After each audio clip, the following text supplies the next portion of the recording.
Ever since I started to learn how to sew on a Bernina, I have always used the presser foot lifter or freehand system as it's noted in the Bernina manual. And I wanted to show you how to use it on the Bernina 880. Now I am glad that they still include this because a lot of you out there are so dependent and love this feature. But these days I know the machine will kind of do all the foot raising and lifting as automatically, just because now we don't have the lifter in the back and we do everything with the buttons on the front. But I do want to show you, and I hope that you'll try it with these tips and see if it actually might be right for you. So this will work whether your machine is on a table or down and sunk into a cabinet. So what we're looking for is this little opening here. Now it's not just kind of a lifter, it is actually connected to all the feed dogs and up and over as it lifts and lowers the presser foot.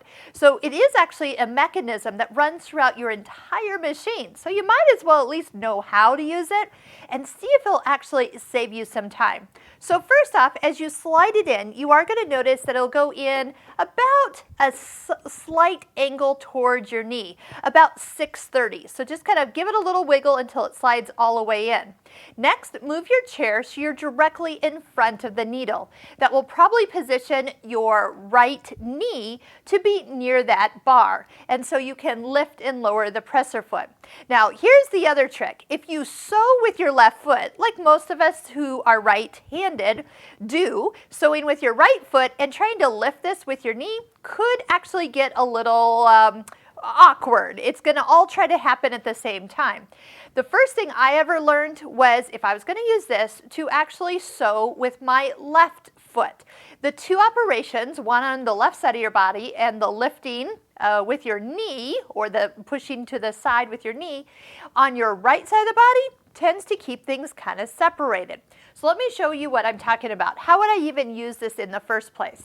So right now my presser foot is up. So yes, if I just step on the foot control, that will lower the foot right on down to the fabric. But if I press this all the way over, now I have control of like that foot coming down here. No, oh, maybe over here. See how you can kind of see as you're lowering it where it's actually going to come down. So once you have it positioned, you just need to make sure your knee is not pressing up against this once you start to sew. And I am going to sew with my left foot because that's just how it is easiest for me. I do have the machine stopping with the needle in the down position, and it is not set to pop up and give me that little lift.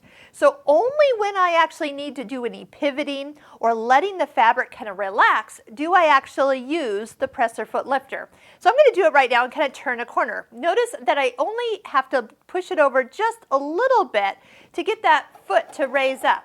So as I can go, I want you to watch how fast, and you might say fluid, that I can actually stop, bring the foot up, and turn. Now you do notice that when you do have the feature set, when the needle's down and the foot pops up, there's kind of a little delay. Not much, but just enough that you have to kind of get used to it. So for those of you who like to keep your hands on your fabric and just have it lift only when you need it, that is when you might find using the presser foot lifter a much greater use of your time. So I do want you to try it. The other thing that I did, and I just did it so I could show you here, is I programmed the heel of the foot control to actually be the cut and the lift. So just by rocking back on my heel, did I get that. Now, and I could have had it lock as well, but I didn't choose that. I just went ahead and had it do that. So the foot is now locked up. I can take my fabric out and I can go ahead and position it where I want it to by pushing all the way over and letting the foot come down on the fabric, and away I go. I love that I can have, I feel like I have more control of when to lift, when not to lift, so it's not every time I stop sewing. And I think you'll really enjoy those features. Everything's right at your fingertips. Rock that heel back if you've kind of reprogrammed it for not just the needle up down. I think that's a great use, again, of your time instead of finding, okay, which button do I push here to get it to cut and then do that lifting feature. So try it out. Use the freehand system that Bernina has integrated into this entire beautiful machine and see if it's right for you.